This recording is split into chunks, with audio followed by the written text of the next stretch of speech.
এই আলুর গাছটা আরও 1 সপ্তাহ আগে স্প্রে করা দরকার ছিল।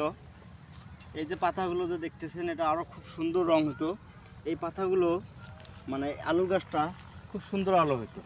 মানে এমন এই যে পিএস আপনার আলু এটা স্প্রে যত দ্রুত করবে এই গাছগুলো তত সুন্দর আরও হবে এবং আলু আরও মোটা তাজা হবে। হ্যাঁ, যার কারণে আপনার এই যে দেখেন আলুর এই যে পাতাগুলো দেখছেন কীরকম পরিস্থিতি হয়েছে। এই পাতাগুলো আরও অনেক সুন্দর হওয়ার দরকার ছিল। এটা স্প্রে না করার কারণে এরকম। তো আমরা যারাই কৃষি আবাদ করি না কেন, আগে আমরা গাছের যত্ন নিতে শিখবো, তাহলে ফল পাবো। আমরা যদি কৃষি আবাদ না করি তাহলে দেশে যে পরিস্থিতি, এইরকম পরিস্থিতিতে আমাদের প্রত্যেকটা মানুষকে মোটা অঙ্কের টাকা গুনতে হবে। এই জন্য আমাদের নিয়ম, যাই যতটুকুই পাই না কেন আমরা নিজের জন্য হলেও আমরা কৃষি আবাদটা চালু রাখবো, তাহলে সম্ভব। এটা ঘুরে দেখান।